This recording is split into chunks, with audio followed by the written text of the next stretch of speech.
မြန်မာပြည်ရဲ့ပြည်တော်စုမြန်မာနိုင်ငံတစ်ဖွမ်းမှာမိတင်းနေထိုင်ကြတဲ့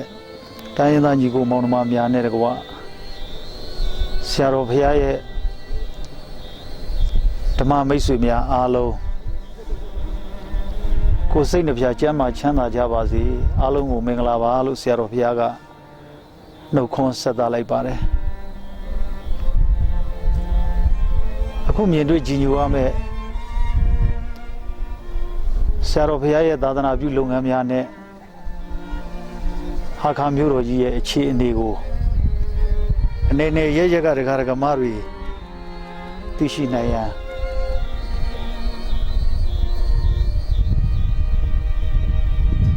ဆရာတော်ဘုရားရဲ့သတင်း300အိမ်မက်တော်ရသစ္စာအောင်မြေကုန်းတော်နဲ့ဇေတဝန်တော်ရစာတင်တိုက်သာသနာပြုလုပ်ငန်းအခြေအနေများနဲ့တကွပရိသတ်များမြင်တွေ့သိရှိခဲ့တဲ့ဟာခါမျိုးတော်ကြီးရဲ့တောင်ပြိုခြင်းမြေပြိုခြင်းမြေအချင်းအခိုင်အမာတည်ထားတဲ့ရက်ွက်ကြီးများမြို့သစ်စီမံကိန်းတည်ပြီးတော့ရက်ွက်များပြောင်းရွှေ့ရမယ့်သတင်းတွေဆရာတော်တို့ရဲ့သာသနာပြုလုပ်ငန်းတွေရှေ့ဆက်ပြီးတော့တည်ရန်ခိုင်မြဲအောင်ဆောင်ရွက်ရမယ့်အပိုင်းတွေကိုသိရှိနိုင်စေရန်ဆရာတော်မိန့်ကြားမှာဖြစ်ပါလေဆရာတော်သတင်းသုံးတဲ့မြို့တော်ကြီးကတော့ချင်းပြည်နယ်ရဲ့မြို့တော်ဟာခါမြို့တော်ကြီးဖြစ်ပါလေပင်လယ်ရေမျက်နှာပြင်ထက်အမြင့်ပေ6120မှာမြို့တော်ကြီးကိုခုလိုတည်ရှိထားပြီးတော့မြို့တော်ကြီးမှာရက်ွက်ကြီး6ရက်ွက်ပြည်တော်သားရက်ွက်ဈေးဟောင်းရက်ွက်ဈေးသစ်ရက်ွက်ကျောဘုတ်ရက်ွက်မြို့သစ်ရက်ွက်နဲ့မြို့ဟောင်းရက်ွက်တွေတည်ရှိပါတယ်ဒီမြို့တော်ကြီးမှာခရစ်ယာန်ဘာသာဝင်အများစုနေထိုင်သတင်းသုံးပြီးတော့ဝန်ထမ်းဗုဒ္ဓဘာသာနဲ့ဒေသခံဗုဒ္ဓဘာသာမိသားစုအနေချင်းရှိတဲ့မြို့တော်ကြီးဖြစ်ပါတယ်ဒီမြို့တော်ကြီးမှာဗုဒ္ဓဘာသာဘုန်းတော်ကြီးကျောင်းများစာသင်တိုက်များတရားပြဌာနများသီလရှင်စာသင်တိုက်များလဲထေရဝါဒဗုဒ္ဓဘာသာဘက်ကအောင်မြင်စွာတည်ရှိနေကြပြီးခရစ်ယာန်ဘာသာဝင်အများစုရဲ့ဘုရားကျောင်းများလဲတည်ရှိနေတာဖြစ်ပါတယ်ဘာသာကြီးလေးလူကိုလွတ်လပ်စွာကိုးကွယ်ခွင့်ပေးထားတဲ့ပြည်တော်စုသမ္မတမြန်မာနိုင်ငံတော်ကြီးမှာတိုင်းရင်းသားညီကိုမောင်နှမတွေလူမျိုးဘာသာမခွဲခြားပဲအေးချမ်းစွာနေထိုင်တဲ့ဟာခါမြို့တော်ကြီးလည်းဖြစ်ပါတယ်ဒီဟာခါမြို့တော်ကြီးမှာ1993 1994နှစ်ကစပြီးတော့ဆရာတော်ဘုရားသတင်းသုံးခဲ့တာယခုဆိုရင်နှစ်ပေါင်း23နှစ်ရှိခဲ့ပါပြီအမြင့်ပေ6120မှာတည်ရှိတဲ့ဟာခါမြို့တော်ကြီးဟာတိုင်းသားညီကိုမောင်နှမတို့ရဲ့ကိုယ်ဝယ်တဲ့ဘာသာဗုဒ္ဓဘာသာဒီဘာသာနှစ်ခုဟာအေးချမ်းစွာအတူလက်တွဲပြီးတော့သာသနာပြုလုပ်ငန်းတွေဆောင်ရွက်လာခဲ့တာယနေ့တော့ဖြင့်ပြီးခဲ့တဲ့9လပိုင်း20ရက်နေ့ကစလို့ဘုံများတည်ထန်စွာရွာသွန်းခဲ့ပြီး28 29 30ရက်လောက်မှာတောင်ပြိုခြင်းမြေပြိုခြင်းမြေအချင်းဟာခါမြို့တော်ကြီးမှာဒဏ်ရာဒဏ်ချက်တွေနဲ့အနိဋ္ဌာယုံမြင်ကွင်းတွေစတင်တွေ့ရှိလာခဲ့ပါပြီ31ရက်နေ့မမရရ ထေရဝါဒဗုဒ္ဓဘာသာဝင်တွေရဲ့အထွတ်မြတ်ထားရာဝါစုလာပြည့်နေမှာတော့ဆရာတော်များသတင်းသုံးတဲ့အိမ်မက်တော်ရာသစ္စာအောင်မြေကုန်းတော်စေတဝန်တော်ရစာတင်တိုက်ကြီးရဲ့နောက်ခံဟာခါမြို့တော်ကြီးရဲ့ကျက်တရေဆောင်ဟာခါမြို့တော်ကြီးကိုနောက်ခံအလှတစ်ခုဖန်တီးထားတဲ့ရုံးတောင်တန်းကြီးဟာတောင်တန်းကြီးရဲ့အလဲဗဟိုကနေတောင်များပြိုကျလာတာတဘာဝဘေးဒဏ်ကြီးတစ်ခုမြို့သူမြို့သားများကြုံတွေ့ရင်ဆိုင်ရပါတယ်ဟာခါမြို့တော်ကြီးရဲ့နောက်ခံရုံးတောင်တန်းကြီးဟာနှစ်ပေါင်းများစွာမြို့ရဲ့အလှချင်းပြည်နယ်ရဲ့အလှကိုဖော်ဆောင်ထားပေမဲ့လည်းယနေ့နောက်ဖြင့်ဒဏ်ရာဒဏ်ချက်တွေနဲ့အလှတွေစိတ်သုံးပြီးတော့တောင်တန်းကြီးရဲ့အလဲဗဟိုတဲ့တဲ့ကနေအကြောင်းနဲ့အတူပြိုကျလာတဲ့ရုံးတောင်ကြီးဟာခါမြို့တော်လန်ရေးရေကန်တွေကိုအလုံးစီးမျောပြီးတော့ရေကန်ကြီးတစ်ပြည့်လုံးပြည့်ရှမ်းပါထိုမှစီးဆင်းလာတဲ့နော်များချော်ရည်များဟာချောင်းတွေလမ်းတွေရက်ွက်တွေတဲကိုစီးမျောလာတဲ့အတွက်မြေတွေအချင်းမြေတွေပြိုခြင်းအိမ်တွေရိုင်နေခြင်းအိမ်တွေပြိုခြင်းမိသားစုများဘေးလွတ်ရာကိုရွှေ့ပြောင်းခြင်းဆိုတဲ့သဘာဝဘေးဒဏ်တွေကိုကြုံတွေ့ကြရပြီဖြစ်ပါတယ်သဘာဝဘေးဒဏ်များကြုံတွေ့ရင်ဆိုင်ခဲ့ရတဲ့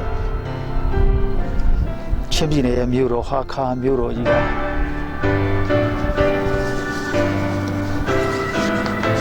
အဓိကကြတဲ့ရုံးတောင်ကြီးပြိုကျပျက်စီးခြင်း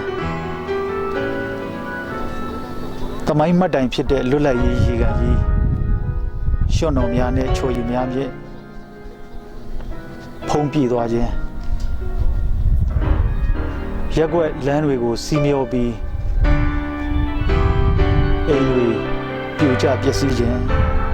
သဘာဝဘေးဒဏ်တွေကြုံတွေ့လာတဲ့အခါမှာတိုင်းရင်းသားညီကိုမောင်နှမတွေဟာမိမိပိုင်ဆိုင်တဲ့အိုးအိမ်တွေကိုတချို့စွန့်ခွာပြီးတော့ချင်းပြည်နယ်အစိုးရရဲ့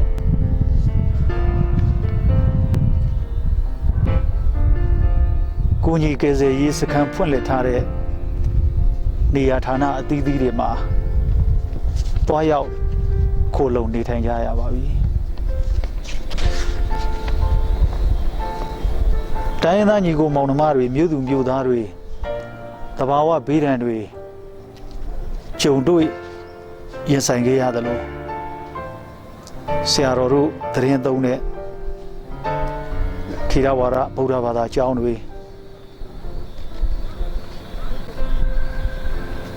သီလရှင်ကျောင်းတွေသာသနာပြုကျောင်းတွေတရားပြဌာနတွေစာသင်တိုက်တွေဟာလည်းတဘာဝဘေးဒဏ်တွေခံရကမြို့ရပ်ကွက်မှာရှိတဲ့ခွာယုံသာသနာပြုကျောင်းဆိုရင်လည်းအားလုံးပြိုကျသွားတဲ့အထိတဘာဝဘေးဒဏ်ကိုခံခဲ့ရပါတယ်အခြားသာသနာပြုကျောင်းတွေဘုရားကျောင်းကဇေဒီပထိုးတွေလည်းတချို့ရိုင်နဲ့ယူရွဲအကွဲမှုတွေအနေနဲ့အများရှိခဲ့ပြီးတော့ဆရာတော်ဘုရားတို့ကိုယ်တိုင်ဆက်လက်ကြုံတွေ့လာမဲ့သဘာဝဘေးဆိုးတွေဆက်လက်ဖြစ်နိုင်တယ်ဆိုတာကိုပညာရှင်တွေရဲ့သုံးသပ်ချက်အရအခုဆိုရင်ဆရာတော်ဘုရားတို့ကိုယ်တိုင်ပဲဘေးလွတ်ရာမှာရွှေ့ပြောင်းပြီးတော့သတင်းသုံးနေရပါပြီနီးစပ်ရာအစိုးရရုံးတွေနီးစပ်ရာအစိုးရဝန်ကြီးများအင်အားတွေမှာတန်ဃာတော်များနဲ့သာသနာ့နွယ်ဝင်တွေကိုခေတ္တဘေးလွတ်ရာမှာသတင်းသုံးခိုင်းပြီးတော့ ထေရဝါဒဗုဒ္ဓဘာသာအဆောက်အဦတွေဆက်လက်တည်တံ့ခိုင်မြဲဖို့အတွက်မပြိုမပြက်စီးဖို့အတွက်ဆရာတော်တို့ဆက်လက်ဆောင်ရွက်ခဲ့ပါတယ်ဆရာတော်ဘုရားကိုယ်တိုင်ဟာခါမြို့မှာဘေးအလွတ်ဆုံးဖြစ်တဲ့မြို့သေးရက်ကွက်ကရမြတ်တာမော်73စီရောင်းဆိုင်မှာတပိတန်ဃာတော်များရင်သွေးများနဲ့အတူခိတ္တဆရာတော်လည်းတရင်သုံးနေရပါတယ်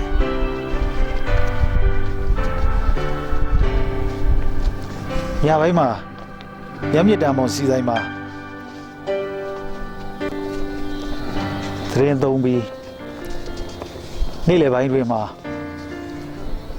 ဆရာတော်ဘုရားရဲ့သာသနာပြုရာအိမ်မက်တော်ရသစ္စာအောင်မြေကုန်းတော်ဇေတဝန်တော်ရစာသင်တိုင်းကိုမကြာသွားရောက်ပြီးတော့ကြည့်ရှုစစ်ဆေးခဲ့ပါတယ်ဆရာတော်ရဲ့သာသနာပြုအိမ်မက်တော်ရသစ္စာအောင်မြေကုန်းတော်ကြီးတောင်ဒီပြိုတဲ့အခါဗာမြန်ဖြစ်သွားကြသလဲကမ္ဘာလုံးငြိမ်းချမ်းရေးဇီရီတန်တရာရေးဇီရီတို့ကောပြိုတာအဲ့တာရှိသလားဆရာတော်ဘုရားကိုယ်တိုင်တိဆောက်သာသနာပြုထားတဲ့ကျောင်းဆောင်တွေကောပြိုတာပြက်တာရှိသလားအနေနဲ့ရရကဆရာတော်ဘုရားရဲ့ဓမ္မမိတ်ဆွေတွေတရားဓမ္မတွေကစိုးရိမ်စိတ်တွေနဲ့မေးလာတဲ့အခါမှာဆရာတော်ဘုရားရဲ့သာသနာပြုလုပ်ငန်းအားလုံးယနေ့အထိတဘာဝဘေးဒဏ်ကလွတ်နေသေးကြောင်းကမ္ဘာလုံးငြိမ်းချမ်းရေးဇီရီတော်ကြီးလဲအချင်းရိုင်နေခြင်းပြိုခြင်းမရှိတဘာဝဘေးကလွတ်ပြီးကြီးညိုတပ်ပွဲရအသွင်ကိုစောင့်နေပါကြောင်းတန်တရာရေးဇီရီတော်ကြီးလဲတဘာဝဘေးဒဏ်ကကင်းလွတ်ကျောင်းဆောင်အသီးသီးတွေလဲတဘာဝဘေးဒဏ်က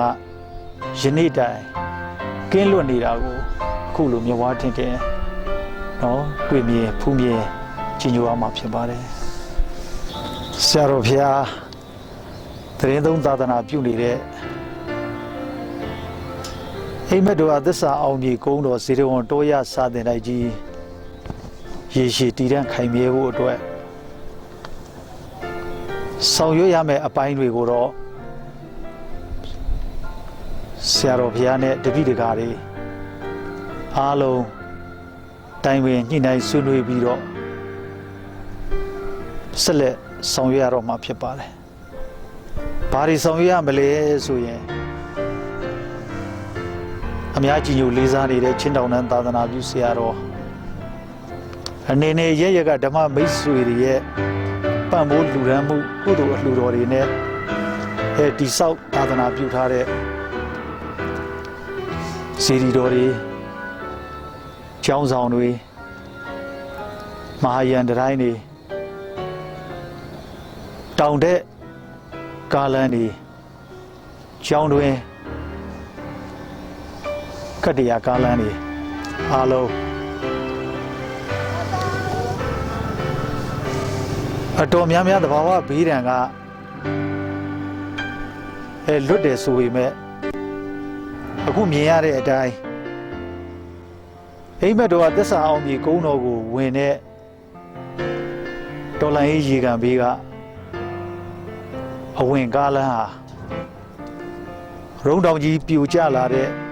ရွှွန်တော်ချော်ရည်တွေနဲ့အတူတော်လိုင်းရေကန်ကြီးပြည့်သွားတဲ့အခါမှာလမ်းဘေးမှာကပ်ရဲ့ကျောင်းကိုဝင်ရမယ်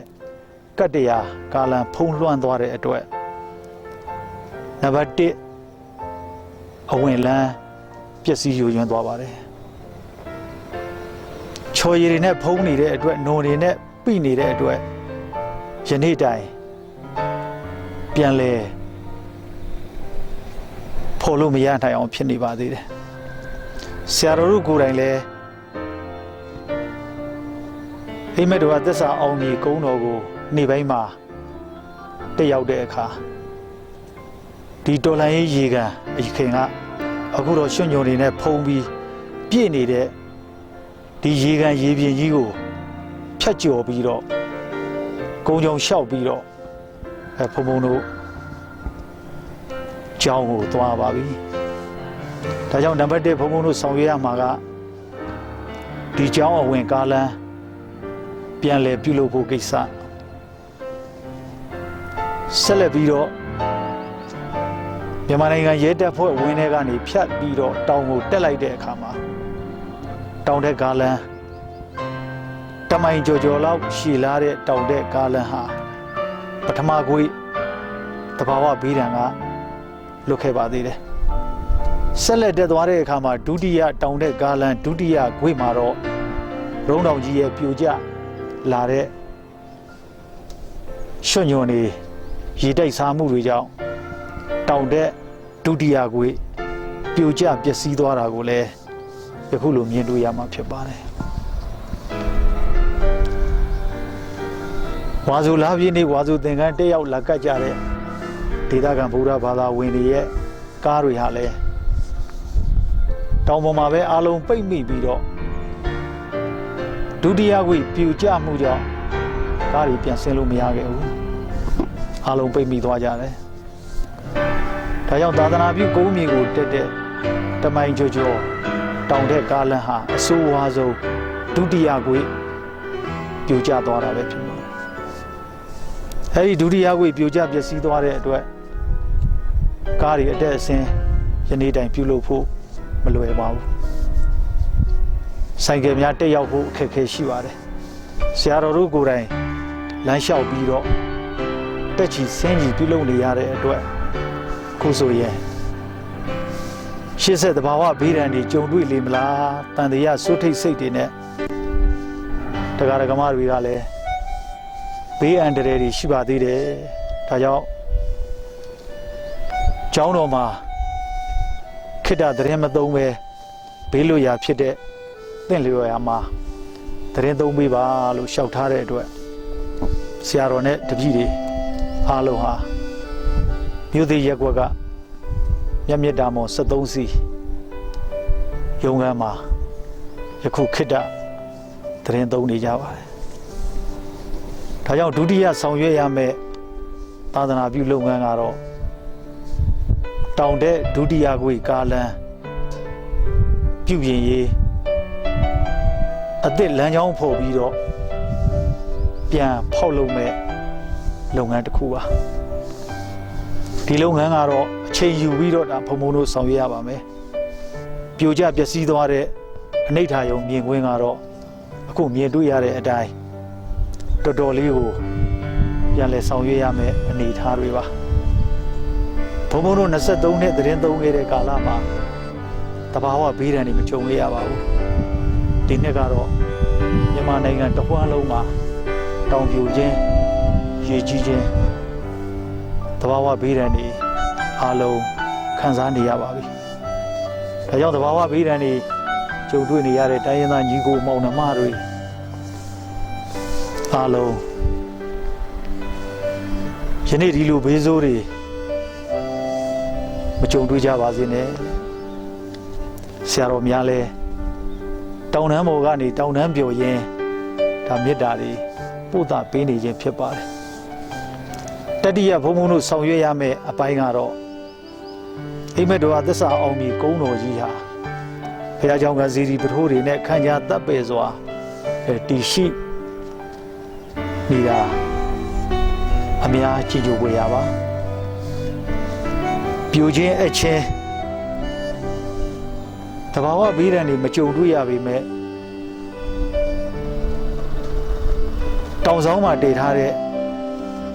တန်တရာအေးဇီရီတော်ရဲ့မြို့ဘက်တောင်အခြေမှာတော့ဇီရီတော်ကနေဝါးနှစ်ရိုက်လောက်ဆင်းလိုက်တဲ့အခါမှာတောင်ရဲ့အလယ်မှာအကြောင်းတစ်ခုကိုဒါဘုံဘုံတို့ရှာဖွေတွေ့ပါပြီဒီကုန်းတော်ကြီးဟာဘယ်နေရာမှာအကြောင်းရှိသလဲလိုက်ရှာတဲ့အခါမှာဒီဇီရီတော်ရဲ့အောက်ကိုဝါးနှစ်ရိုက်လောက်တောင်ကြီးကိုဆင်းလိုက်တဲ့အခါအဲ့ဒီမှာအကြောင်းကြီးတစ်ခုဟာ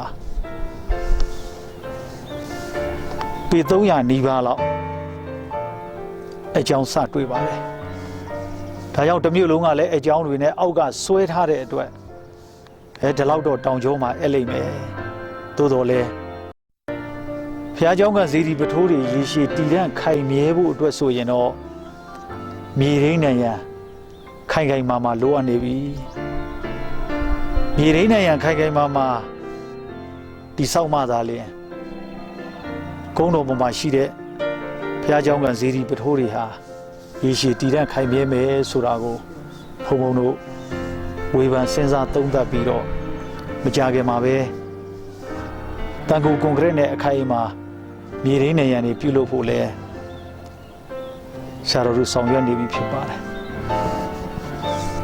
ဒါကြောင့်ပေ300လောက်အလျားရှိတဲ့မြေရင်းနေရန်ကြီးအမြန်ဆုံးပြမြောက်ဖို့10ဆင့်20ဆင့်30ဆင့်အခိုင်အမာမြေရင်းနေရန်တွေပြုလုပ်မှသာလျှင်ထေရဝါဒအနှစ်အသားတွေမပြိုမပြက်တပ်ပေစွာတည်ရှိလိမ့်မယ်ဆိုတာကိုသိလို့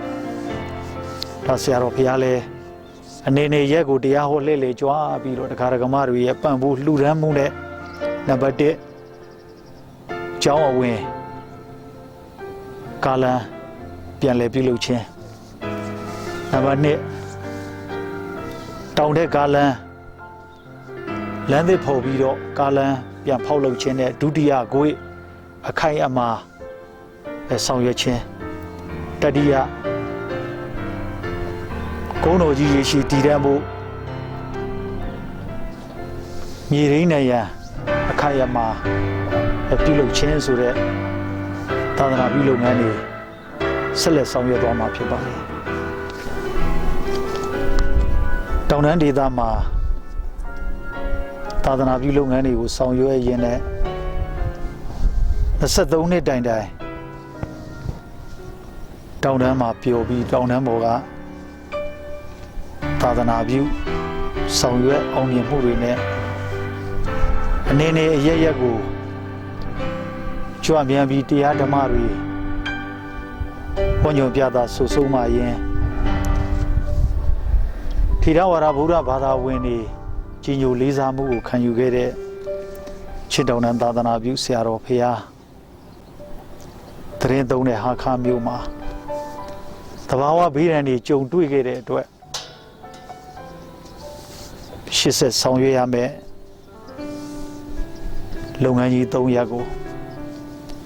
ဆရာတော်ဖရာဆောင်ရွက်တဲ့အခါမှာကြီးညိုလေးစားကြတဲ့ကုသိုလ်ရှင်အလှရှင်တွေအနေနဲ့တဆွမ်းသမျှပါဝင်အားဖြင့်လူရန်ပြီးတော့ဆရာတော်နဲ့လက်တွဲကသာသနာပြုလုပ်ငန်းတွေဆောင်ရွက်နိုင်အောင်ပံ့ပိုးပေးကြပါလို့ဓမ္မမိတ်ဆွေအားလုံးကိုဆရာတော်ဘုရားကမေတ္တာရက်ခံအသိပေးရပါတယ်ဆရာတော်ဘုရားလည်းတိုင်းရင်းသားညီကိုမောင်နှမတွေရဲ့တဘာဝဘေးဒဏ်ခံရမှုတွေကိုကိုယ်တိုင်မြင်တွေ့ရတဲ့အခါမှာ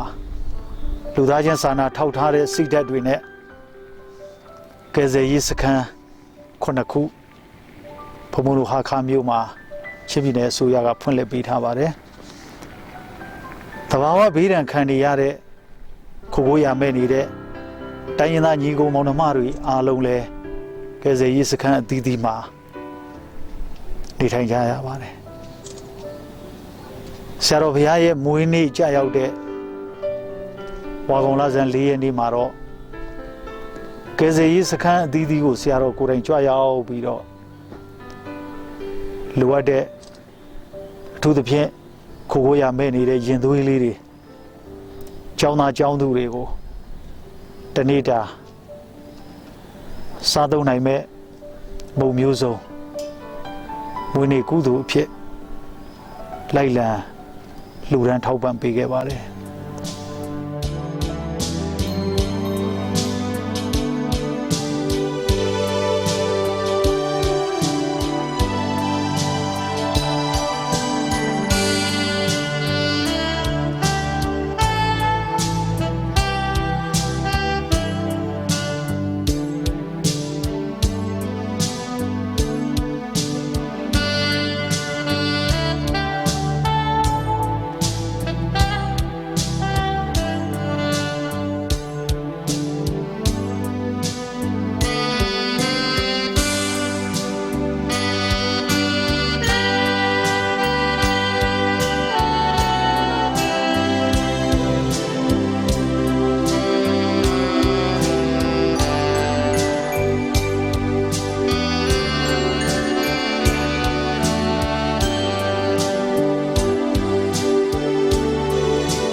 哎，这冲了吗？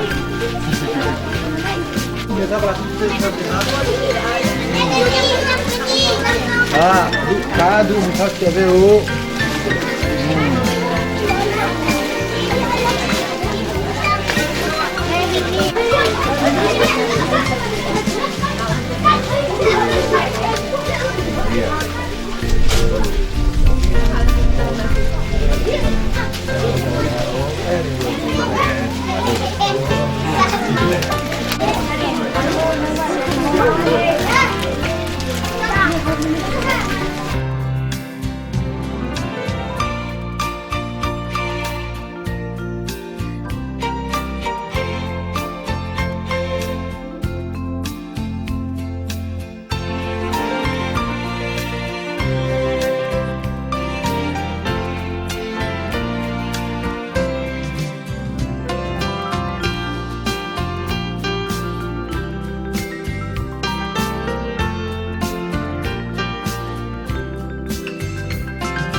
ချင်းတောင်တန်းဟာခါမြို့တော်ကြီးဟာမြန်မာပြည်အနှံ့သဘာဝဘေးဒဏ်တွေကျုံသလိုမြေပြိုခြင်းတောင်ပြိုခြင်းမြေအချင်းမိုးတိရစွာရွာသွန်းခြင်းဆိုတဲ့ဘေးဒဏ်တွေကျုံတွေ့ခဲ့ကယ်ဆယ်ရေးစခန်းတွေမှာနေရပေမဲ့လည်းမြန်မာပြည်အရက်ရက်ကနေပယ်အသီးသီးကကုညီကယ်ဆယ်ထောက်ပံ့တဲ့ပစ္စည်းတွေကတော့အချိန်နဲ့တပြေးညီမရောက်ခဲ့ပါဘူးကလေးပဲခံကောပဲတောင်တွေပြိုလမ်းတွေပဲ့ကျလမ်းတွေပြိုကျပျက်စီးနေတဲ့အတွက်အဝင်အထွက်ကားမရှိပဲပြတ်တောက်သွားခဲ့တာဟာလာနီးပါကြာမြင်ခဲ့ပါပြီကုညီကယ်ဆယ်ရေးအသင်းဖွဲ့တွေဟာကောလင်းပွင့်ဖြူစေတုတ်တရာအေယာဝတီရခိုင်ဒေသစတဲ့အရက်ဒေသအသီးသီးကိုချိန်နဲ့တပြေးညီကယ်ဆယ်ခွင့်ပေးပို့ခွင့်လှူဒန်းခွင့်ရပေမဲ့ဆရာတော်တို့ရဲ့ချင်းတောင်တန်းကြီးကိုတော့ကလေးဘက်ကလည်းကားလမ်းတွေပိတ်ခံကောဘက်ကလည်းကားလမ်းတွေပြိုကျပိတ်နေတဲ့အတွက်အချိန်နဲ့တပြေးညီမရောက်ခဲ့ပါဘူးလာလို့လည်းမရပါဘူးဆရာတော်တို့ကိုယ်တိုင်လည်းအောက်ကိုဆင်းလို့မရပါဘူးဒါကြောင့်ကောင်းကင်ရဟတ်ရင်နဲ့ဒါလည်းလာရောက်ပို့ဆောင်မှသာဒေသခံတိုင်းရင်းသားတွေဘဝပြည့်စုံတော့မှာဖြစ်ပါတယ်ဆရာတော်ဘုရားကိုတော်တိုင်ဟာခါမျိုးကိုဝါဆိုကန်ကြီးပြန်တက်လာတဲ့အခါကံကောမျိုးမှာနှညပိတ်တောင်းနေပြူလို့စစ်တက်လို့မရဒါနဲ့ပဲကလေးမျိုးဘက်ကလက်ပတ်ပြီးတော့တက်လာတဲ့အခါကလေးမျိုးမှာလည်းရေကြီးဖလန်းဟာခါကြားမှာလည်းတောင်ပြူနေတဲ့အတွက်ရှေ့လဲတက်မရနောက်လဲပြန်ဆုပ်လို့မရ6ညတိုင်တိုင်ဆရာတော်ကိုယ်တိုင်ကလေးမျိုးမှာပြိမိခဲ့ပါတယ်ဆရာတော်ဘုရားရဲ့မွေးနေ့ကြာရောက်တဲ့4 ရက်8 လ 2015 အင်္ဂလိပ်လိုမွေးနေ့မှာတော့ကံကောင်းထောင်းပါစွာအနောက်မြောက်တိုင်းစစ်ဌာနချုပ်တိုင်းမှုဗိုလ်ချုပ်မင်းအောင်နဲ့ဆရာတော်ကဆွေးနွေးပြီးတော့တခါကြီးဆရာတော်သတင်းသုံးတဲ့ဟာခါမြို့ကိုတော့ဆရာတော်ပြန်ကြွခြင်းနဲ့ဘုရားကျောင်းကဇီဒီပထိုးတွေဘာမှမဖြစ်ပေမဲ့တောင်ထက်ကားလမ်းတွေပြိုကျပျက်စီးတယ်လို့ကြားတယ်ဖိမဲ့တော်ကသက်စာအောင်ကြီးကုန်းတော်ကြီးလဲတောင်အလေလောက်ကနေအကြောင်းတွေ့တယ်လို့ပြောတယ်ဒါကြောင့်ဟိုမှာနေခဲ့တဲ့စာကြစာတင်တန်ဃာတော်လေးတွေနဲ့တိုင်းရင်းသားကလေးတွေသူတို့တွေအတွက်ဘုံဘုံဟာခါကိုအမြင်ပြန်ကြွခြင်းနဲ့ကလေးတွေလည်းကြောင်းမှာမဟုတ်ပဲမြို့တွေကမြတ်မြတ်တာမော်73စီဆိုင်မှာဘေးလို့ရရွှေ့ပြောင်းနေရတယ်လို့ကြားတယ်ဒါကြောင့်ဆရာတော်ဟာခါမြို့ကိုအမြင်ပြန်ကြွခြင်းနဲ့လို့ဘုချုပ်မင်းအောင်နဲ့ဆရာတော်ကဆွေးနွေးတဲ့အခါကဲဒါဆိုရင်လည်းဆရာတော်နတ်ဖန်ဟာခါကိုရဟရင်နဲ့လိုက်ပို့ပေးမယ်ဒါကြောင့်ဘုံဘုံတမတော်ရဟရင်နဲ့ဟာခါမြို့ကိုပြန်ကြွခဲ့ရပါတယ်ဒါကြောင့်ဘုံဘုံတို့သတင်းသုံးတဲ့မြို့တော်ကြီးဟာကားလမ်းနေနှစ်ဖက်ပိတ်ဆို့သွားတဲ့အတွက်ကောင်းကင်ရဟရင်လမ်းကြောင်းတစ်ခုပဲရှိပါတယ်ဒါကြောင့်ရာသီဥတုတွေကလည်းမိုးမပြတ်သေးလို့တောင်ကိုးတွေနဲ့ရာသီဥတုဆိုးဝါးနေမှုတွေကြောင့်ရဟရင်ကလည်းနေ့စဉ်မလာနိုင်တဲ့အရာဖြစ်ပါတယ်တိုင်းရင်းသားညီကိုမောင်နှမတွေရဲ့ကဲစေထောက်ပံ့ရေးအလှပစ္စည်းတွေဟာပို့ခြင်းတော့လဲပို့လို့မရဘုံဘုံတို့လာယူခြင်းတော့လဲယူလို့မရတဘာဝဘေးဒဏ်ကြုံရတဲ့ဒုက္ခတွေထဲမှာတော့ချင်းတောင်တန်းကဒုက္ခတွေဟာအဆိုးဆုံးကိုကိုရမဲတဲ့အာကိုရမဲတဲ့ဒုက္ခတွေလို့တောင်မှပြောရမလို့ဖြစ်သွားပါပြီဒါကြောင့်ယနေ့တော့ဖြင့်ဘုံဘုံတို့ဒေသကတောင်ပြိုတတ်တယ်မိုးရင်းမှာလမ်းတွေပိတ်ဆို့တတ်တဲ့အတွက်ပွင့်လင်းရာသီမှာမိုးရင်းစာဝါရင်းစာစာနာရိတ်ခါတွေစုထားတဲ့အတွက်တယောက်နဲ့တယောက်လှဲ့လေကူညီရင်းနဲ့စာဝတ်နေရေးတွေပြည်လဲအောင်ဖြည့်ရှင်းခဲ့ရပါတယ်။ဒါကြောင့်ဆရာတော်ဘုရားရဲ့မွေးနေ့မှာကယ်ဆယ်ရေးစခန်းအသီးသီးတွေကိုတွားပြီးတော့တတ်နိုင်တဲ့ဘက်ကနေယခုလိုကျိုးမွေးလှူဒန်းခဲ့ခြင်းဖြစ်ပါတယ်။ဒါကိုလည်းအနေနဲ့ရရကဆရာတော်ဘုရားကိုပံ့ပိုးကူညီလှူဒန်းရတဲ့တရားဓမ္မတွေရဲ့ကုသိုလ်အလှူတွေနဲ့ကလေးမျိုးမှာဆိုရင်လည်းရေဘေးဒုက္ခတွေကိုဖုံဖုံနေ့စဉ်ထမင်းတို့များဝေငှပြီးတော့လှူဒန်းပေးနိုင်ခဲ့တယ်။ဟာခါမျိုးမှာလည်းအခုလိုလှူဒန်းပေးနိုင်ခဲ့တယ်။ထောက်ပံ့ပေးနိုင်ခဲ့တယ်။ဆရာတော်ရဲ့ပြုလုပ်တဲ့ကုသိုလ်တွေဟာအနေနဲ့ရရကတရားဓမ္မတွေရဲ့ပါဝင်လှူဒန်းတဲ့ကုသိုလ်အလှူတွေပဲ။အားလုံးဝမ်းမြောက်စွာတာရုခေါ်ဆိုနိုင်ဖို့မြန်မာနိုင်ငံကြီးအေဂျင့်သားရပါစေပြည်ထောင်စုသမ္မတမြန်မာနိုင်ငံတော်တဝှမ်းမိတင်းနေတိုင်းကြတဲ့တိုင်းရင်းသားညီကိုမောင်နှမတွေအားလုံးဒီလိုသဘာဝဘေးဒဏ်တွေကကင်းလို့ပြီးတော့ကိုယ်ကြီးချမ်းသာခြင်းစိတ်ကြီးချမ်းသာခြင်းတွေနဲ့ပြည့်စုံနိုင်ကြပါစေဒုဗိကံတရကထမင်းငတ်တဲ့ဘေးယောဂံတရကယောဂအမျိုးမျိုးတွေဆွဲကပ်လာမဲ့ဘေးတတ္တံတရကအချင်းချင်းမနာလိုမုံဒီမှုအချင်းချင်းတိုက်ခိုက်မှုအချင်းချင်းရန်လိုမှုဆိုတဲ့တတ္တံတရလက်နဲ့ဘေးဒီဘေးကြီး၃ပါးကလည်းကျော်လွှားနိုင်ကြပါစေတိုင်းပြည်နဲ့လူမျိုးဘာသာသာသနာအကျိုးတွေကိုစတဲ့တဖို့သေဖို့ပြီးတော့တိုင်းရင်းသားညီကိုမောင်နှမတွေအချင်းချင်းစီလုံးညီညွတ်စွာလက်တွဲပြီးဟိတုပူအမြနေထိုင်နိုင်ကြပါစေလို့ဆရာတော်ဘုရားကဆုတောင်းမြတ်တာတွေပို့သလိုက်ပါတယ်